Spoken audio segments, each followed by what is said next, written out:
there?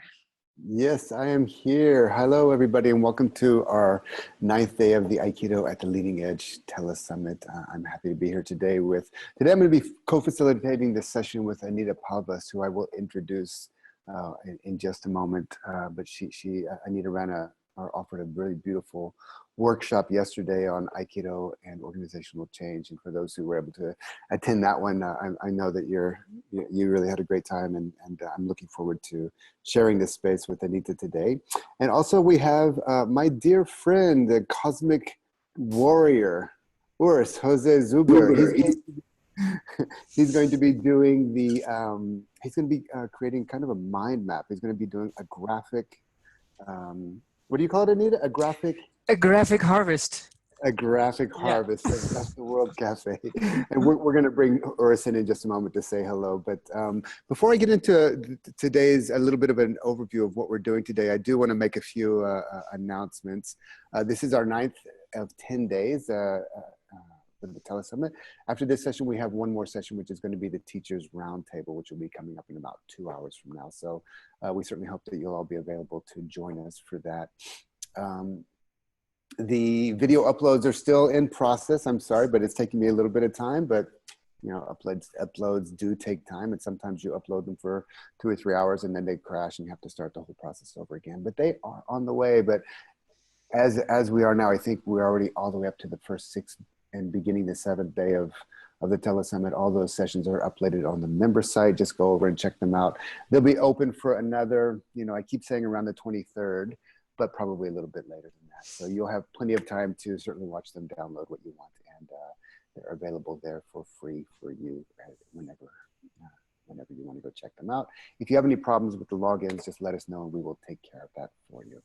Also, this Tele-summit is not, this Tele-summit happened with a lot of blood, sweat, and tears from some passionate folks, but also we did have one sponsor. Our sponsor is Aibudokan, and Aibudokan makes martial arts video apps for your mobile devices, including Aikido apps of Taijutsu, Bukiwaza with myself. There's also a wonderful Ukemi app with Jan Navelia Sensei, and an app with Christian Tissier Sensei, who is one of our speakers on the previous day's calls.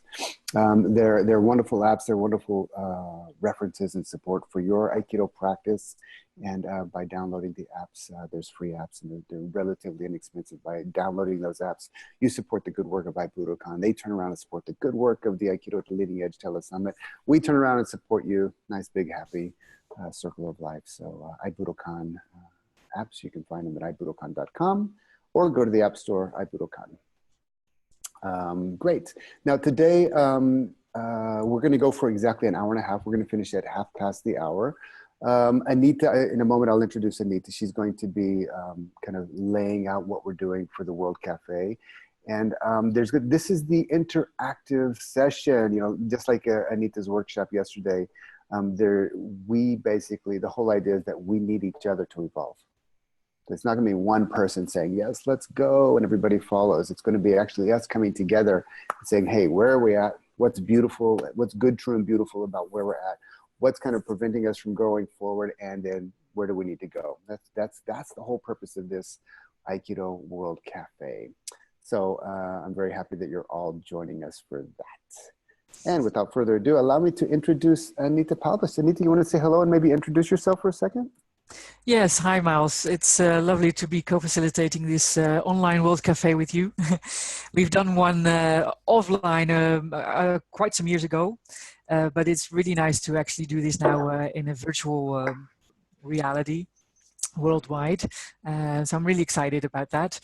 So just a couple of words about me. I've been practicing Aikido for 25 years. I'm a Yondan, and I've had a career in export and in the financial world. And I combine both since 2009 in my own company as a trainer and coach, and my company is called Aikido at Work. And I follow a lot of seminars from you, Miles, with a lot of excitement and passion, and always a lot of inspiration. And today I'm going to co-facilitate this session with you. Great, fantastic. Okay, like I said, it's going to be an hour and a half, and we're going to save the last 5 minutes because I have two friends that are on the call. One, as I mentioned, was Urs Jose Zuber. He's also doing an amazing project that you'll get to see his graphic talents in a moment, and we're going to give him a little bit of space to mention a project that he's involved with. But we're also here with Lucille Barres, who has put together a beautiful ecological project called the Misogi Dogi, and we're going to give the space the last few minutes to Lucille as well to share about her project. Okay. Wonderful. So until then, shall I kind of lay out kind of the understanding that we're going to be approaching this World Cafe with, Anita? Sure. Yeah. Okay. So. All right, so just, sometimes it's very helpful if we kind of zoom out. It's like, once as humanity went to the moon, the first time we went to outer space, and we turned around and there was this photograph of the Earth. We had this big, beautiful picture of our big, beautiful green, blue ball floating in space. Suddenly humanity awakened to another view of our home. And sure, there was ocean over here and land over here, and maybe it was some winter there and summer in the south. But basically what we saw, we didn't see this country and that country. We didn't see these borders and those borders. We didn't see walls. We didn't see divisions. We didn't see different language. We just saw one big, beautiful home. And this kind of ability to zoom out and see where we live had an impact on the consciousness of humanity. So what I want to do for just maybe 2 minutes is just kind of zoom out and take a view at where we're at this point in our human evolution. And we know now, thanks to science, thanks to measurements, thanks to basically the beautiful, because we can see out there in the world, in the universe, we know that this universe that we live in is something like 13.8 billion years old. That the universe started someplace from nothing. There was a big explosion, a big bang, and ever since then, it's been moving in one direction. That's why we can measure it. And we know that the speed of the universe's development has been something close to 14 billion years. And in that 14 billion years evolutionary process, there have been 4 or 5 singularities in the universe. And the first singularity was, of course, the Big Bang. Before the Big Bang, there was nothing. And even the concept of nothing, whatever we think of nothing, that wasn't there. There was really nothing. And then there was an explosion. You can call it God. You can call it the wisdom or the energy and intelligence of the universe. Who knows what it was? But suddenly there was an explosion. And everything that you look around, if you look around your room today, just look around. Everything that you see here today, 14 billion years after the Big Bang, was there 14 billion years ago at the Big Bang. All the energy and the stuff of the universe was there at the beginning. It exploded and it started to expand outward. That was the first singularity. The second singularity was when all that energy turned into matter. Little atoms were formed and little molecules were formed and little stars and dusts and planets and meteors and all these things were formed. We went from nothing to everything, from everything to matter. That was the second singularity. The third singularity in this 14 billion year process was that matter suddenly became alive. We don't know why it became alive, but there was life in the universe. Beginning, there was nothing, then there was everything, then everything turned into matter, separated into different rocks and dust. And then that dust at some point became alive. It was the third singularity, that life arose in the universe. The fourth singularity is that life suddenly became aware.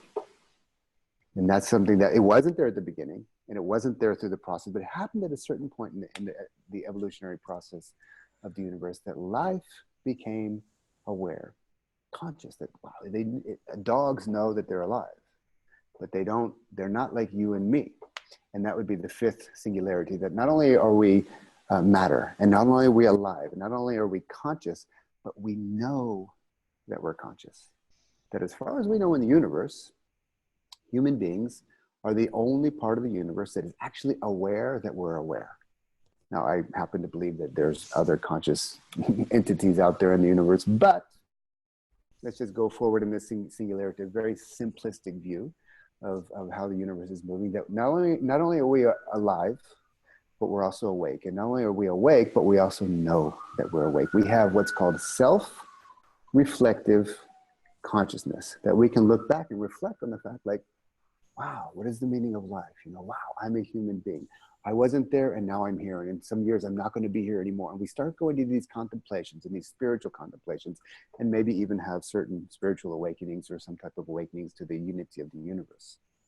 That's a big deal. The fact that we know that we're awake, that we know that we're conscious, is as big of a deal as the Big Bang was. It's as big of a deal as life, as matter forming, as life becoming awake, aware, and then us becoming self-aware. And part of that self-aware process is that we can look back and we can say, wow, the universe went from nothing to everything, from everything to this glass of water. We went from dust to Mozart in 14 billion years, and we can see it. We know it. And part of that is that we understand that evolution is happening, and it's not just happening out there, but it's also happening in here. And it's not just happening in here, but I am also part of this evolution. I can actually, when I awaken to this, I am also a conscious agent of evolution, because evolution is moving through me, it's moving as me, and it's moving of me. Oh Sensei brought about a revolution, or rather an evolution in the martial arts world, in the world of humanity, and he's been changed. You know, it's been changing humanity since. So we are conscious. We start to become conscious that we're agents of evolution, and not just individually, but collectively. And that's what we're here to do in today's World Cafe. We're here to kind of put our minds together, our awareness together, our intelligence together, and see what comes out of it. Okay, Anita? Yeah. Thank you very much, Miles, for this beautiful, actually broader perspective and bringing that in. So what we're going to do today is actually dive into a couple of questions in a couple of rounds. And what we're here at is actually, we're kind of in a cafe, and worldwide we're hanging on the interactive line, and you need to imagine that you're in a cafe with some folks that you like, and you're around a passion sharing, and that there's a couple of really big questions you want to dive into together. So what we're going to do in this virtual cafe, and I know we're on different time zones. I mean, in my time zone, it's appropriate to take a glass of wine right now, but maybe not everywhere. But at this moment, imagine that you're sitting around a table with 4 or 5 mates, and you're going to dive into this question. So we're going to do probably 3 rounds in groups of 4 or 5, how it turns out. And the way actually conversation works best is by the following rules, as you could say. So maybe, Miles, you could share your screen to show them. We call it cafe etiquette. You know, when you're sitting around a table, you really want to dive into an important question together. What's very important is that you focus on what matters. There's a question, and you could digress in all kinds of ways, and of course there's many aspects, but focus on what matters. Can you see this, Anita? Yes, I can see it, yeah, and I hope everybody can see this as well with the screenshot of Miles. So focus on what matters together in your subgroup. Of course, you need to contribute your thinking, each and every one of us, and that's what Miles just said as well. We're actually going to collectively think about this question by contributing your individual thinking. And so speak your mind and heart. But also to listen and understand. You want to also understand where others come from, so that you can link and connect ideas. So in these conversations, in these little subgroups, you will be listening together for insights and for deeper questions. And of course, it's also very important to have fun together in such a subgroup. And I'm sure that will be the case, because meeting so many different people that you maybe not even know, and knowing that they're sitting somewhere else in the world, for me personally, I find that very exciting and a very nice way of sharing thoughts. So soon, Miles will start with announcing the first question, but just another couple of things I want to make you mindful of. So when you find yourself in such a subgroup, and even if you have never done this before virtually in a little subgroup, or if you have only a little experience, it may feel a little bit awkward to start with. That's okay. And what is helpful is when you are in a subgroup, that you first just start by saying your name and where your feet are touching the ground at the moment. So my feet are touching the ground in Leiden, the Netherlands. Miles, where are your feet touching the ground at the moment? Well, since I have my legs crossed, one of my feet is touching the ground inside the Integral Dojo here in Tel Aviv, Israel. Okay, yeah. And so that's a way of just saying your name and sharing where you are. And then just dive into the question together and make a lovely conversation. Now, you're going to have about 10 minutes for each of the conversations. After that, Daniela will bring you back to the main room. But during your conversation, please make sure that you choose one person who will report back for the whole group. And every time we go back to the main room between the rounds, we will hear a couple of the groups. And as we are going to share the insights of the groups, Urs will make a graphic harvest of that. And at the end, he will display what he made out of what you have been sharing. And you will see that it will be fascinating to see the sharing into pictures, little drawings and little words on a sheet. And in this way, we can progress collectively and actually really collectively think and experience and share and investigate the questions. So that is how we're going to work. We're going to have 3 subgroup rounds. In between, we're going to go back to the main room, and one of each of those rounds is invited to share the key insights of your conversation. Great. You want to read the etiquette one more time before we... Sure. So in your conversation, please focus on what matters. Contribute your thinking. Speak your mind and heart about what resonates for you around the question. Also listen to understand the others in your subgroup and see if you can link and connect ideas.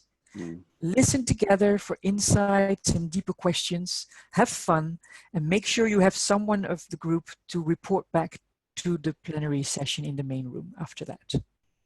Great. And what I'm going to do is I'm going to go ahead and close my screen share now. Yeah. But I'm going to, while you guys are in your breakout groups, I'm going to post these etiquette rules guidelines, excuse me, over on our Facebook group. So you'll be able to reference them there as well if you need it.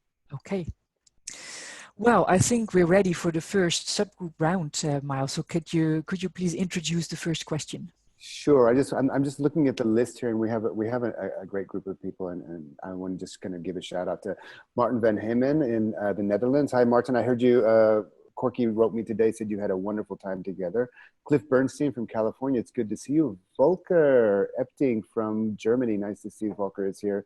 Daniel Palesos is with us again. Hi, Daniel. Jerry Jordan from Florida, and Dirk Kurtioff from Germany. Randall Bonifay Sensei from Dallas, Texas. Martine Shelley from California. I see a lot of Robert Kent Sensei is with us again. He was on one of our panel discussions. Jonathan Ben Noon, and also Muriko Halen Sensei. Hello, Sensei. How are you? I'm happy you're joining us. See Bob Pierce and Dave Warden. Sonia Sauer Sensei. She was also one of our panelists over this week. Sabina. Hello, Sabina. How are you? Kenneth Knudsen Sensei, Don and Jet Senseis from Florida, and yeah, that's enough, I think, to bring in and everybody else.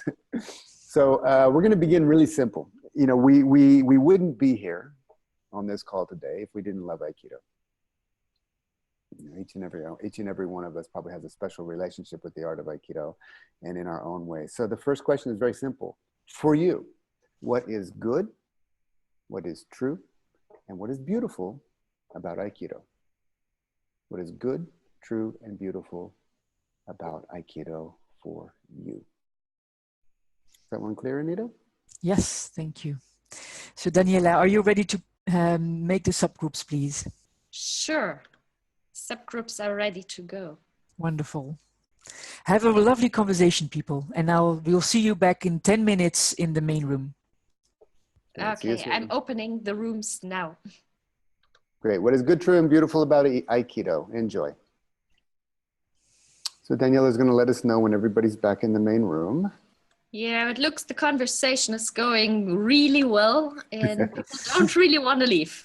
Yeah, that's what usually happens in World Cafe. Once you get people started on an interesting question, it's difficult to Okay, everybody is back by now. Oh, wonderful. Thank you very much, Daniela. You're welcome.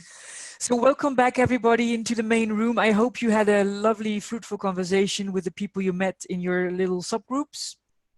We're going to take now about 10 minutes to hear as much as possible the subgroups. So when you report back from your subgroup, please share the key insights. I don't go into the whole conversations, but the key insights so that we can make room for as many subgroups as possible. Okay, Miles, could you maybe tell me who has been raising their hand? Well, first we have to tell them how to raise their hand. So if you look at the bottom of your screen here, there's a participants button. If you click the participants button, your window will open on the right. There's a raise hand button at the bottom of there. Just push that button and we'll see the hands going up. So far, we have 2 hands up. There's 4 hands up. Okay, so whoever's going to be reporting the insights that came from your group, that's how you do it. So let's just start at the top. I will open Aline's mic. Aline, your mic is open. Okay, hello everybody. Hello. Hey. Hello. So it was a very inspiring share. So about what is good, we could see that there is a link between what is good and what is true. It's linked. And it was about challenge to go out of the comfort zone and about health too.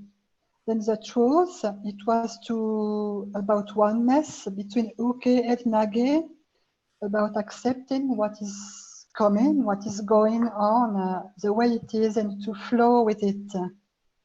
And that Aikido is first about mind and relationships and not absolutely the techniques.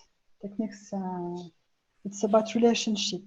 And beautiful, it was to join a physical and spiritual way together.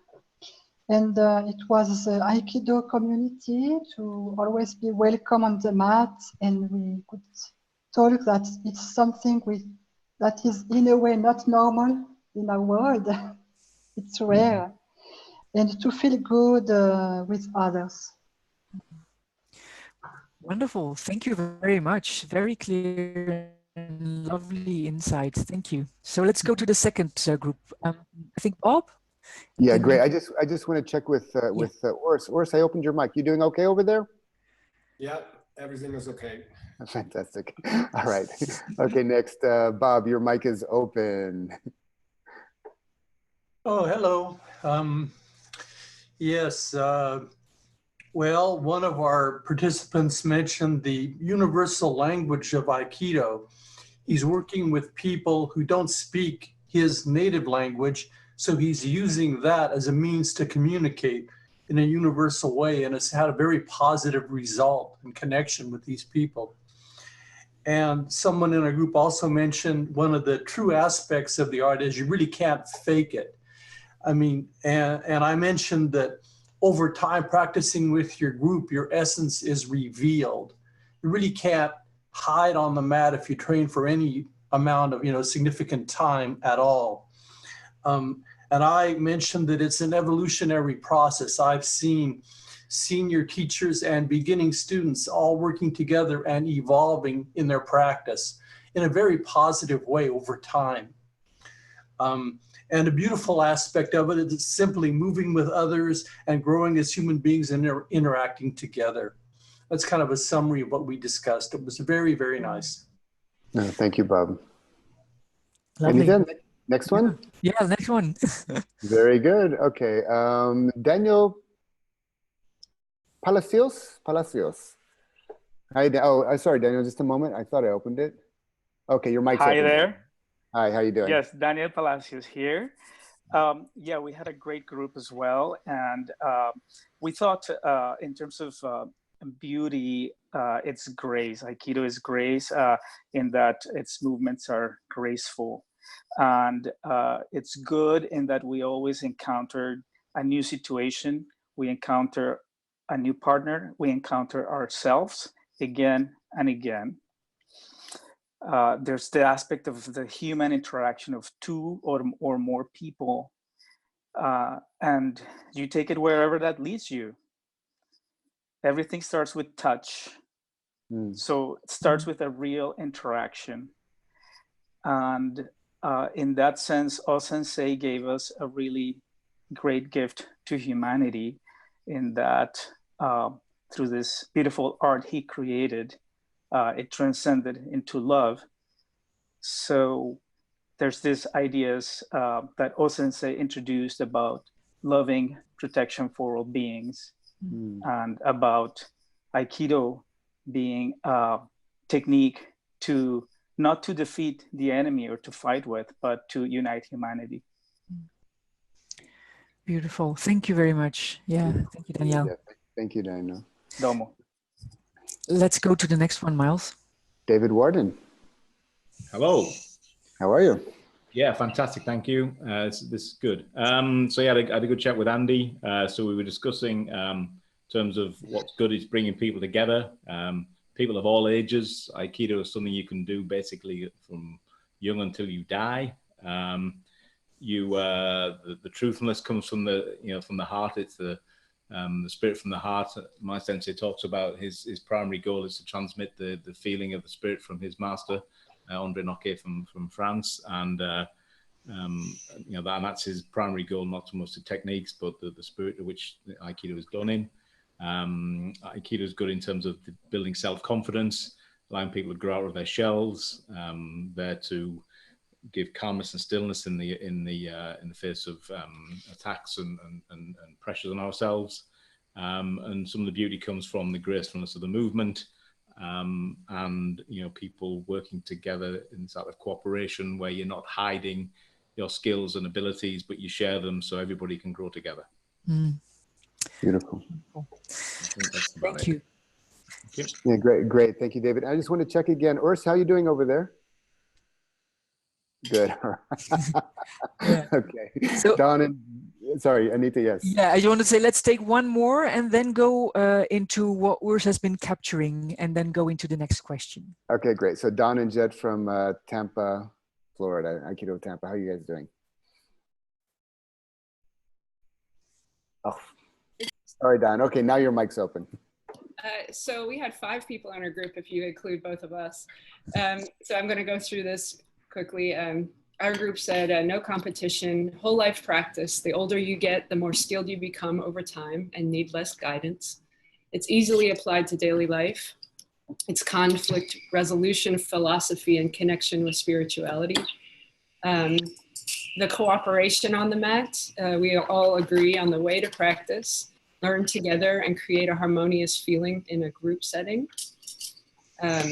Non-judgment of self in particular after the technical aspects are somewhat mastered, and practice philosophy in the physical. A chance to do that. That's a glimpse of my group's conversation. Okay. Wonderful. Thank you very much. Thank you. Very insightful things you've been coming back, and I just want to compliment everybody for diving into the subgroups like you did, and having these rich conversations and coming back in such a succinct way with the key insights that you've been sharing. So thank you very much, everybody, for following the process we've been presenting to you. So I'd like to go over to Urs now, if that's okay. Urs, where are you at, Urs? Are you ready to maybe show what you've been able to capture from the sharing just now? Your mic's open, Urs, you can speak. Well, instead of speaking too much, I just make some notes as quick as I can. Yeah. And I will afterwards, if I have a little bit more time, add some illustration where I think it fits. So I just write. I'm like a protocoler and do my best to catch everything. Yeah. Urs, could you maybe hold that again to your video and just let's watch this all together for a couple of seconds so that we can see collectively what has been shared now all over the world for this first question. Okay. By the way, if you want to, if you don't know, you can go to speaker view. In the top of your screen, you'll see a gallery view, which is all the little pictures, and speaker view. So right now, Urs is on speaker view, so he gets the big picture. So if you can't see him as a big picture, just in the upper right-hand corner, click that button. Do I get that right? Is it mirrored? For you? No, we can read it. It's fine. We can read it. Okay. Yeah. So you see the question on the left hand, Yes. and you see he was been capturing many of the aspects that you all guys you've been sharing just now. Yeah. And what I see from this is very rich, and I'm sure there's lots more that you've been sharing. So thank you very much, Urs. Okay, wonderful. All right, Miles. I think we're ready for the second question. Could you please frame that one and introduce it for the next round? Sure. I need to unpin. Can you? Okay, good. Can everybody see me now? Is it flipped onto my screen? Okay. The second question is very simple. In English, we use the word to diminish. That means if something's shining bright, it actually makes it shine less. So what is it? What is diminishing the goodness of Aikido? What is diminishing the truth in Aikido? And what is diminishing the beauty in Aikido in the world today? What is diminishing the truth of Aikido? What makes the truth that is amazing makes it less? What is diminishing the goodness that is amazing, what makes it less? And what is diminishing the beauty that's just incredible, it makes it less, it brings it down. What diminishes the goodness, the truth, and the beauty of Aikido? Great, thank you, Miles. So people, you're going to go into the new subgroups, except for the German people who stay together because they can then enjoy their own language. You have, again, 10 minutes to share. And as last time, please pick one person who is willing to report back later on in the rain room. Thank you. Okay, Daniela, over to you. Yes, I opened the brackets now. Great. See you all in 10 minutes. Is that everybody, Daniela? Yes, everybody should be back by now. Okay, we already have a couple of hands up. I see the hands that are coming up. What I'll do is there were a few people that we weren't able to call on because we want to be really sharp with the times. If we didn't call on you last time and you raise your hand, we'll call on you first on this one. So Matthew Miranda, shall I go ahead and open up Matthew's mic? Yep, please. Okay. Hey, Matthew. Onegaishimasu. Okay, quickly, what is diminishing the good? They brought out the ego diminishes the good. The barriers in communication. Kenneth, he brought out how one person would try to express their experience of the same technique to someone else, and someone else would try to express their personal experience to the same technique, and then they'll argue about it, not realizing that they each have the right to have their own personal experience with the technique. So there was barriers in communication, the ego, and the competitiveness was another thing that would diminish the good. When it came to truth, we kind of all narrowed in and talked about the truth of O-sensei's aspirations, and that in course of your Aikido training, it may be wise to study O-sensei's history, his religious convictions, the different religions that he studied, his life history, because that way we could combine, when we read his sayings, we kind of have a background. So that was another thing that was diminishing the truth of Aikido, that people don't really know the background to where he was coming from. And then the last one, the beauty, was one person brought out the aggressiveness. When you come onto the mat and you're aggressive, you take away from the beauty of the arrangement. Another thing was the uncooperativeness. If you're doing jokata or some other examples were given, but when you're uncooperative with the process, that'll also diminish the beauty. And then Bob Sensei brought out lack of connection. When you're there and you're not committed to connecting. And the last but not least, the diminishing of the beauty, I brought out how the need to prove that Aikido works in a street fight. Mm. That to me diminishes the beauty of it. I know that O-sensei got to a point where he was a good fighter, and then something clicked and he said, I can already fight.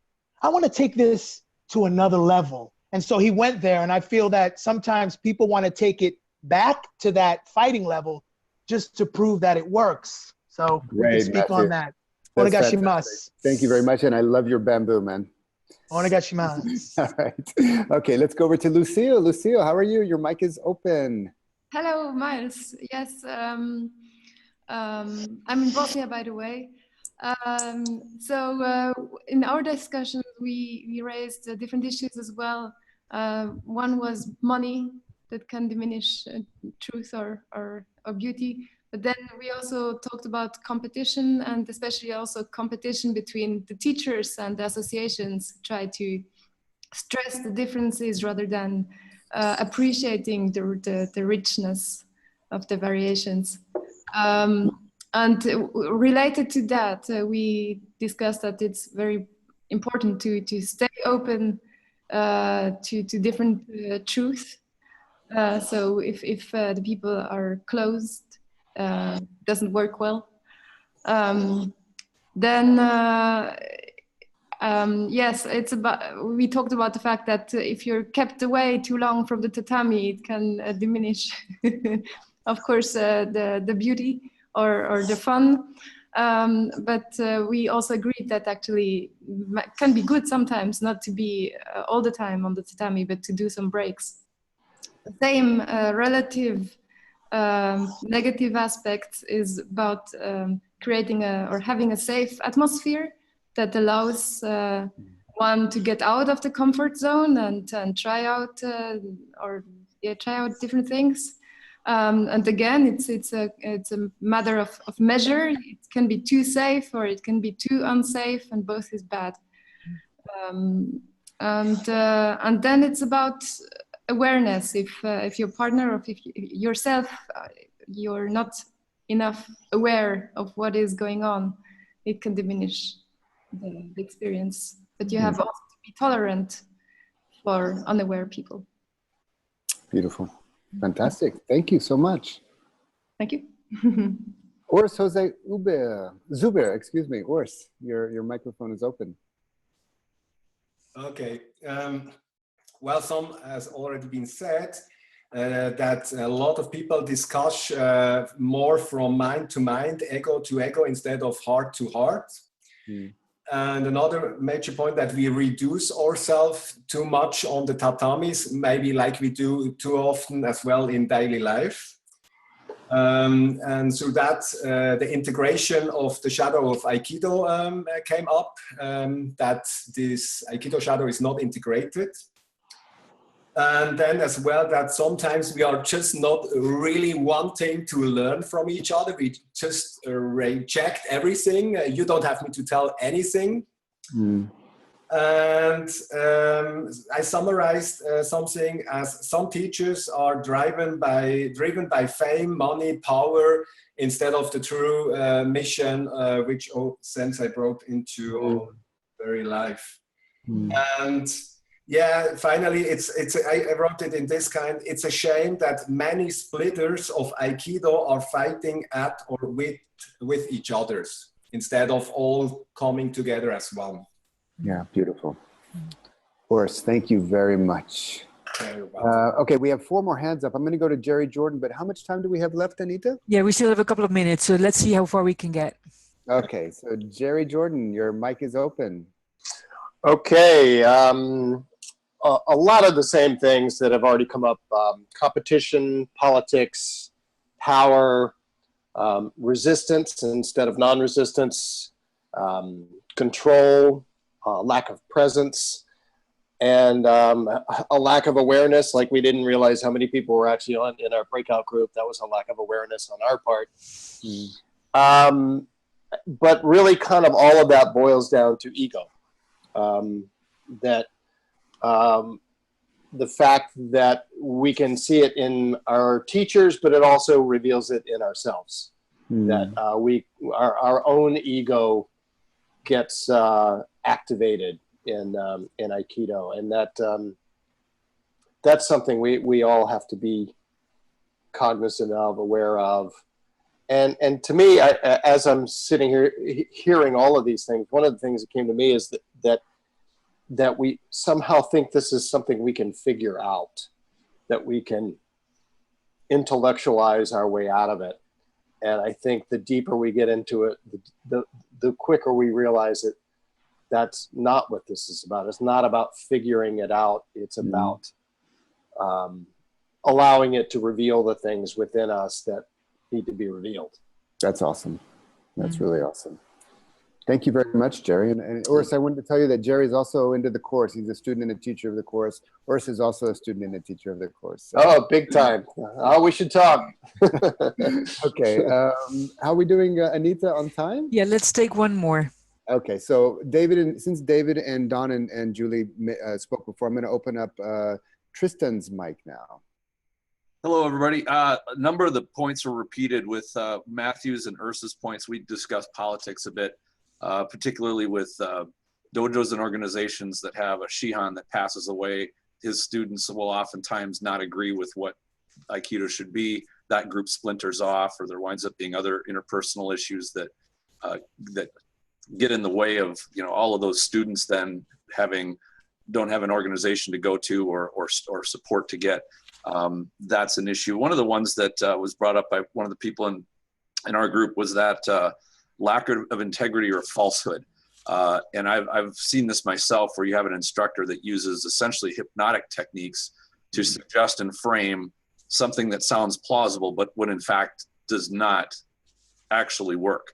But yet the presentation is compelling enough to convince a student that what is shown does actually work. And I think any teacher does use framing in order to highlight certain aspects of technique or a certain concept they want to convey, but it's a dangerous tool in the fact that the integrity of what's being taught does have to maintain that. And Aikido does not have really a medium to put these theories to the test. If the theory sounds plausible, it can often flourish even without being put to the test. And I think that's something that, if those falsehoods are allowed to flourish and continue and even grow, then that is a negative upon the art itself. Those were kind of the concepts we discussed. Well, great. Thank you very much, Tristan. Okay. So let's go over to Urs. And Urs, I hope you've been able to capture again some of the words that you heard. And would you be willing to show where you're at now with that as a harvest from our collective conversation? Your mic's open, Urs. Well, there is not a lot to say, but maybe to look. Yes, yeah. Well, the thing is, okay, let me just pin your video on the screen. Okay, now everybody can see it. Good. Yeah. Urs, if you get a chance, I know your hands are full, but if you get a chance to snap a photo of that and post it on our Facebook wall. I will scan in everything, post it immediately afterwards. Don't worry. Great. Great, thanks. Okay, let's go to the last round, Miles. Are you ready to introduce the question? Yeah, I'm trying to. Okay, there we go. I'm actually trying to unpin versus video. Just give me 1 second. Sure. Okay, good. So okay. All right. So in this one, I'd like to, I'll just kind of sit up and sit quietly for a moment and just kind of take a deep breath. If you want to keep your eyes open, keep your eyes open. If you want to close them, that's fine. But just as you breathe in, kind of breathe in the goodness of Aikido and feel the effect that has on your mind, your body, your heart, especially your heart. And as you take in a second breath, a deeper breath, feel the truth. From the goodness to the truth of Aikido, and let that kind of drop into your system.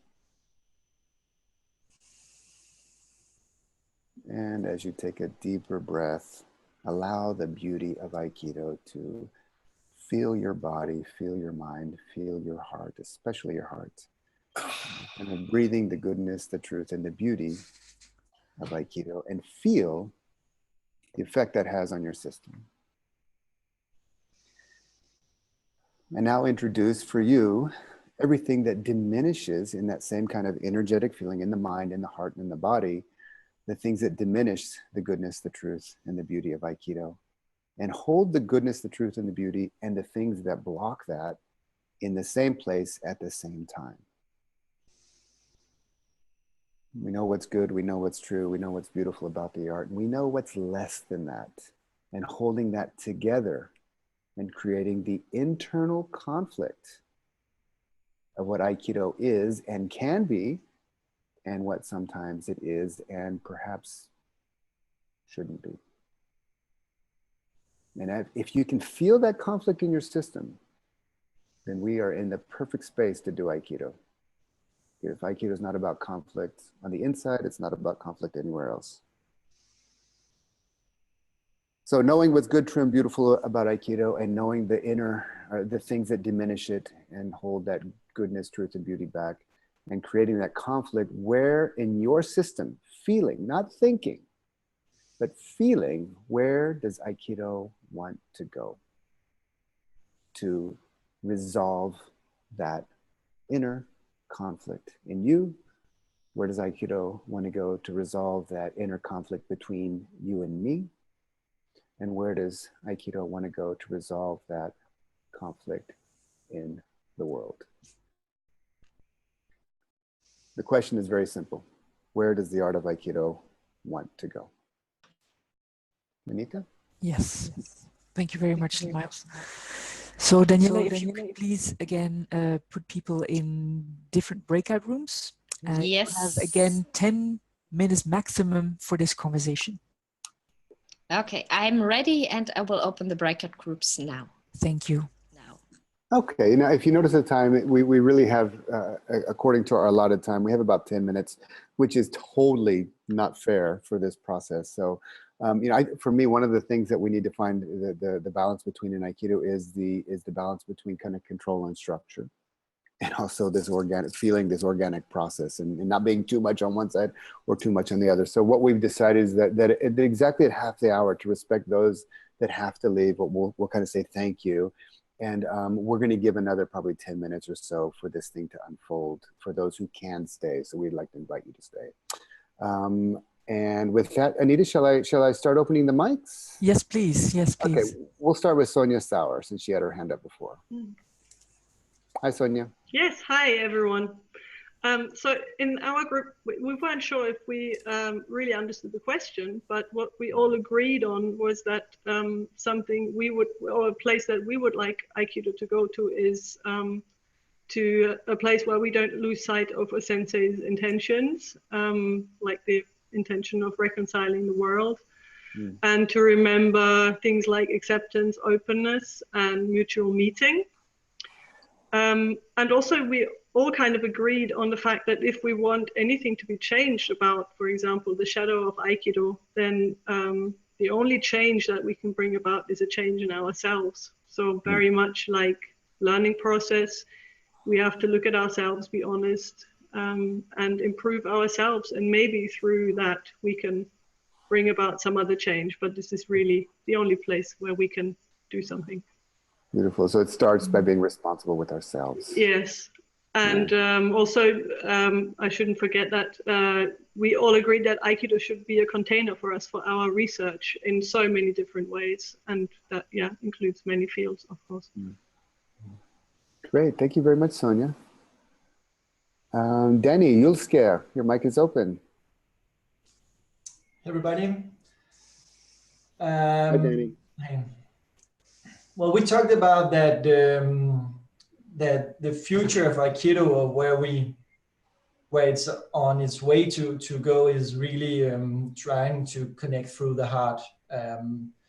We talk a lot, and this is nice, but we also talk a lot in the dojo, and we look at the techniques and the concepts, and we keep training in the dojo. But the next phase is now to bring it into the world. It's really to take it outside of the dojo and apply it there. You know, many people are walking around and I don't know, bragging about their ranks and their belts and all that, but, you know, look into their private life, you know, how are they communicating with their ex-wife or their child, or how do they actually deal with conflict? You know, do they apply that on themselves? You know, that beautiful art we are practicing. So we talked really about that the next phase is really taking it outside of the mat and apply it. You know, walk your talk, walk this talk. Beautiful. Thank you, Danny. Let's go over to Daniel Palacios. Hi, great. So in our group, we had two takes on the question. The first one was right after you led us through this mini meditation and created this conflict for us, and the emergent feelings from that where and how to resolve that conflict was maintain that concept of Budo expressed in terms of sincerity and honesty in our practice. There was also an emerging feeling of spinning yin and yang and taking that into our heart. And it was also noticed that there is a lack of communication, and the egos and those are making Aikido going forward difficult. So trying to step beyond that. So the question was also framed in terms of what is the future of Aikido. And there was this notion that perhaps there's been a diminishing of Aikido lately, and how even though there's an apparent multiplication of organizations, the actual number of students has dropped. But at the same time, we noticed with two concepts that you, Miles, introduced, the arrow that O-sensei shot, and that's traveling through the universe, and also of this expanding circle, that that's a great vision to keep in mind is where we are. And this week, this summit has been an amazing expression, a demonstration of that is happening, that we can all come together globally, that we have the tools. And finally, there was this notion that Aikido concepts are being taken as extensions into daily life. And we talked about applications like Jamie Zimron is using in golf, and Anita is using in the workplace. And there's also a new system or a new concept called racial Aikido, where concepts of Aikido are distilled and taught to people to address racial confrontations, racial issues from a conflict resolution point of view. So certainly people are taking the concepts of Aikido, even though they do not practice the art necessarily, but they are extensible, and that again is a gift. No, beautiful. Well, thank you so much, Daniel. And Daniel, I owe you a reply to your email. Don't worry, it's coming. Okay. No pressure. Take your time. And Sonia Sauer, who gave a report before, I just want to read what she wrote here. She said she forgot to say, in our group, we agree that this Tele-summit is a great place to start if we want to reinforce exchange, mutual respect, and dialogue. So we want to thank you, Miles, for putting it all together. You're very welcome. And yeah, that's it. Let's see, Tristan. Tristan, your mic is open. Excellent, thank you. We echoed kind of the same thing, that Aikido is very much from the heart. It comes through the heart.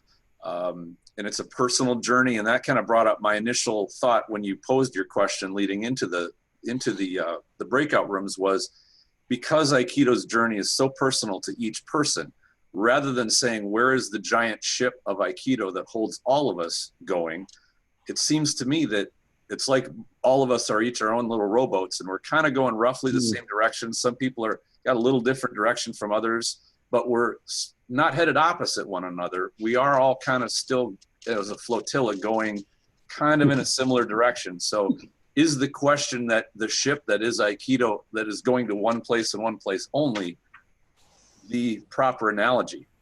And so with each of us being the individual parts of our own hearts that we are expressing through Aikido, it's cool that we have something like this where we can go in parallel and we can see that we are developing one another and communicating with one another, but yet not thoroughly marrying ourselves to one person's direction while you give up your own direction. I love the image. It's perfect. So that was a big part of our discussion. That's awesome, Tristan. Well, thank you. So not one big ship that we're all on, but a bunch of little ships and boats that are kind of moving in parallel, organized together, heading in a generally heading in the same direction. Right. And in my experience, I've seen people that, regardless of what endeavor they are trying, they realize I'm on a big ship. It's going one place. That isn't really the place I want to go. So I got to get off the ship. I got to get onto another ship, as opposed to saying, and this I think is part of the beauty of Aikido, is to saying you can still go where you want to go, but you're still part of the flotilla of Aikido. You don't have to leave the ship. That's awesome. Beautiful. Tristan, thank you so much. I think that's actually starting to point on the self-organizing nature of the art that is awakening in the community. Yeah. Thanks, Tristan. And I like Sonia's point about the current. Many ships, but one current. I think that's a great, perfect. Great, yeah. point. Miles, we're almost on the hour. So would you like to hear one more, or what would you like to go into? Well, I tell you what. Look, since it's 10:29, we're gonna. If anybody has to leave, thank you very much for joining and helping to co-create this conversation. If you can stick around, we have we're going to go over about 10 more minutes. We have 4 more hands up, and then I also want to invite Lucille Barnes into the call to let her share about a really interesting project that she's doing that I'm sure you would all love to hear about. So thank you for joining. If you have to leave, if you can stick around, wonderful. We'll go over to Bob Pierce. Your mic is open. Hello again. Well, I don't really have much to add. Most of the points that were discussed in our group have been conveyed by other contributors. One of our people said that change does have to come from ourselves originally, and we need to apply the principles to make it a more peaceful and productive world. Apply key groups worldwide as a way for communication, sharing, and harmony. And Aikido needs to go in a place where there's more open communication in dojos beyond simply physical mastery. That's been a sore point in my own experience. Some schools just shut you down when you have anything to say. Those are the major points I have. Thank you. Great, Bob. Thank you. And Martin van Hemmen, your mic is open. Hey, thank you, Miles. I was forced to do some some sharing, so but it's okay. I heard some nice things also from the other ones. It sounds very good. What came up in our group, one person said, yeah, let's just continue the interaction and then it will get its form. So basically just let's continue, let's keep on practicing and it will get its form. I like that organic idea. Another one said organizations, there's many organizations and she would love to see it if they work together more. Also, she said it's good to bring it outside of the dojo. We heard some examples and I'm doing it myself and many people do it and let's just continue with that. That will be something. She also said in the dojo, she sees more older people. We got the reply, yeah, that's good. In Aikido, they don't stop when they get older. You can continue at an older age. But then she brought in, yeah, it would be nice if also children start with Aikido, so get some new inflow. And for myself, I was also sharing it in the chat a little bit. It was still resonating from the last breakout. I think basically the mirror is the mirror, and in itself, it's totally clear. There is some dust on it, and Aikido is a way to take off the dust, to purify ourselves. That was the same for O-sensei. I think that's basically what he's saying in all his words. And it's still, in this time, it's still the same. It's exactly the same. But it's a peace-creating method. It's in this time of, we're in a different time. Our consciousness has evolved a bit more. So Aikido can be a tool to support us in this growth that we're all experiencing. So in this evolution, and like Tristan, he said very well. Everybody has his own process. So there's not one Aikido for everybody. It's just like everybody has his own Aikido, and that's okay. That's great. Thanks to your summit, I realized that even more. I'm quite open-minded. I'm really focused on Japan, on the roots. I try to find applications in daily life, in the dojo, also outside of the dojo, in companies and for children. But listening to you and listening to all the guys, Lenny, Sly, everybody, I just love them all. Before I was a little bit more hesitant, but now I'm just more opened up. It's just wonderful to see that. Yeah, so, that's beautiful, Martin. Wow, thank you so much. Yeah. So we have two more hands, Matthew Miranda, and then we're gonna finish off with Urs Jose Zuber, who's doing the graphic recording. Matthew, sir, your mic is open. Onegashimasu. Okay, there was three of us, and the first individual, he noted, he mentioned Star Wars and how Aikido wants to get. He said Aikido wants to get to a place where there's good and bad, where you know what's right and you know what's wrong, and you know what's Aikido and you know what's not Aikido. Aikido wants to get there. And then the other individual, Kenneth, he brought out Aikido wants to go with you. It wants to go with you into your life. It wants to go into your job. And then he came back and talked about the dojo in the locker room, how Aikido wants to travel off the mat and it wants to travel with you into the locker room so that's just, it kind of sums up taking Aikido off the mat. Aikido wants to go with you into your life. So we have those 2 points where Aikido wants to go to a basic fundamental truth and it wants to go with you off the mat. And then when it was my turn, the first thing that I could think of when it said, where does Aikido want to go? I thought of Aikido itself practicing Aikido.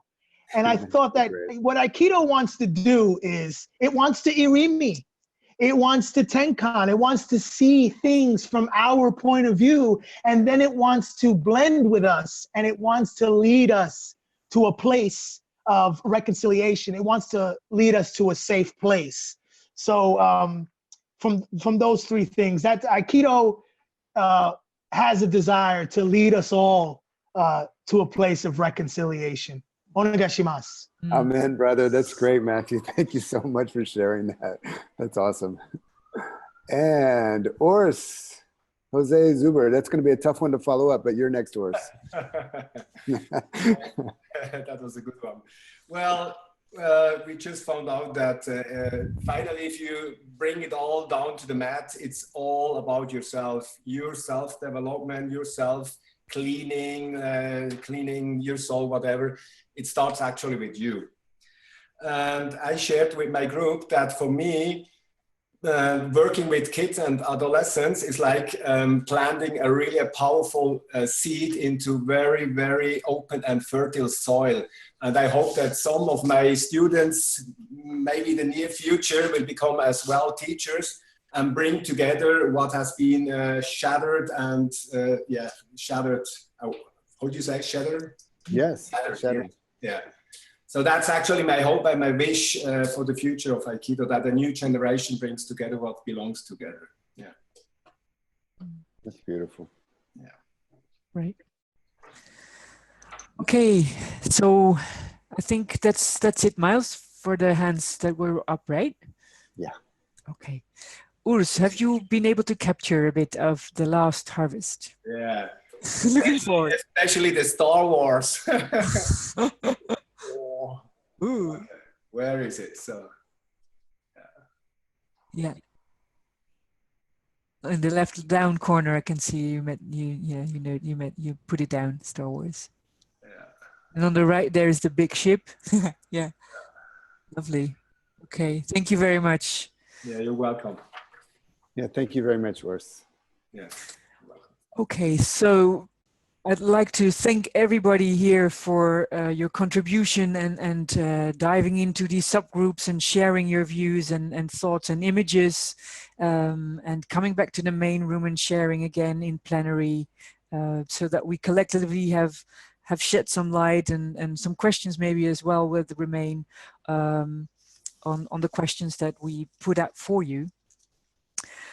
Personally, I thought it was a wonderful process, and I'm really happy about how it went and what came out of it. And so thank you very much, everybody. And I'd like to go to Miles now so that you can please round off our conversation and session and tell us the necessary things we still need to know before we take off to the next. Well, first, I want to give a big thank you to Anita. Everybody, how about a hand of applause? Even though you can't hear it, your microphones are closed.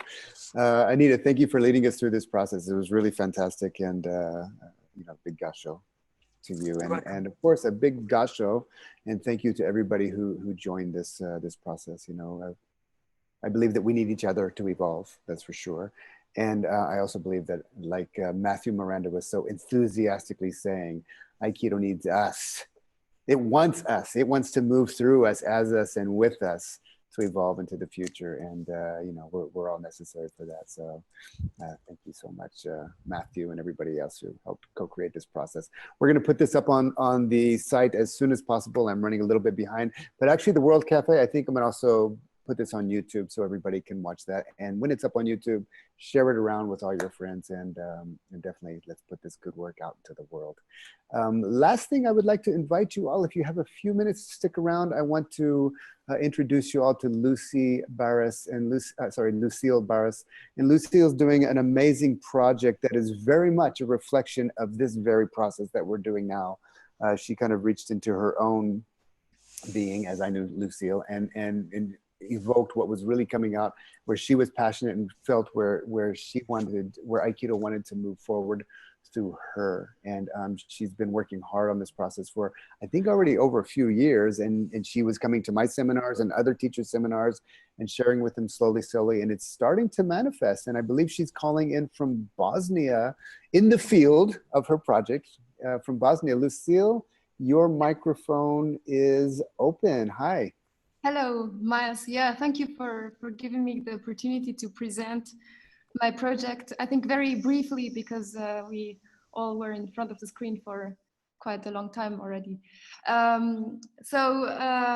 I think it really fits very well into these sessions. I felt so many times during the whole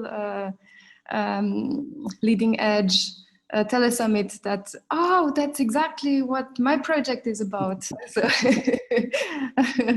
especially, for example, when John Stevens talked about Shihonage and about gratitude, about misogi, finding your own way and making a social contribution. Well, that's exactly misogi dogi. Also, when someone said in the discussion about is Aikido a martial art? Someone said, well, but in my daily life, there is not much of a physical fight or of a war, so I need to find another way to implement the Aikido spirit. And today, again, we talked about how we can bring the Aikido spirit beyond the tatami and bring it in our daily lives. So my background is environmental protection. I'm passionate about Aikido, but also about sustainable consumption, and I think there are many parallels between the two, and I could talk for hours about it, but I think one thing that I really love about sustainable consumption, and that is very similar to what I love about Aikido, is the part of connection. While in Aikido we focus on direct interaction with the people we meet immediately, for me sustainable consumption is a way to get in touch and interact with a lot of people around the world that produce our stuff.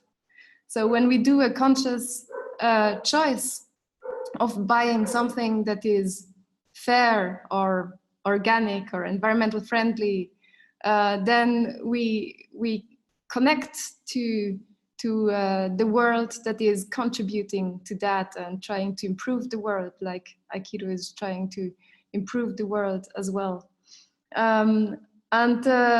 So my experience was that back in 2013, I wanted to buy a new gi, and I realized that actually none was sustainable on the market, and I decided just to put my hands on and fill that gap.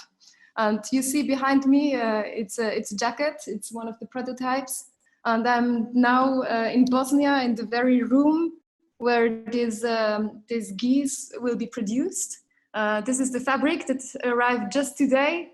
So everything is ready, and we're about to start the production of the first piece made from organic cotton. About the fact that Aikido raises the awareness, focusing again on our inner world, on what is happening in our body and in our mind and in our psychology.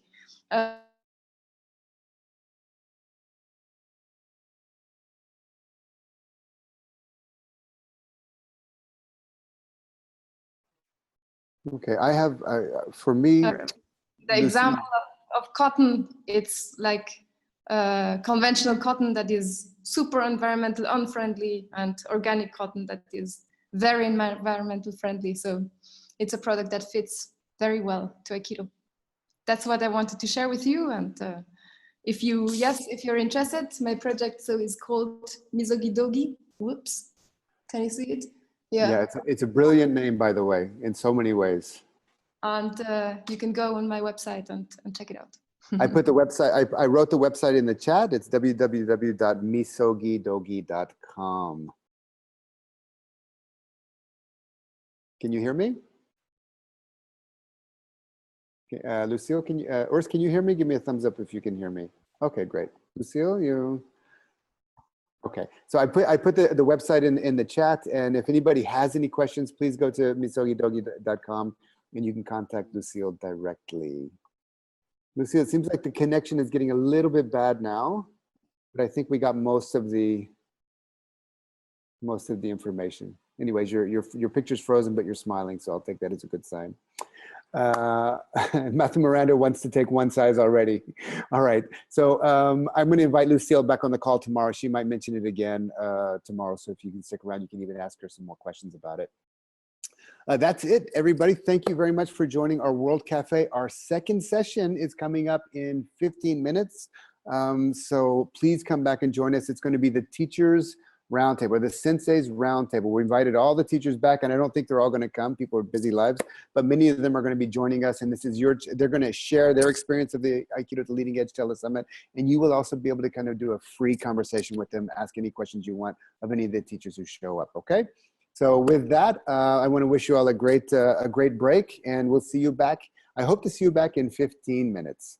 And Anita, thank you very much. All the best.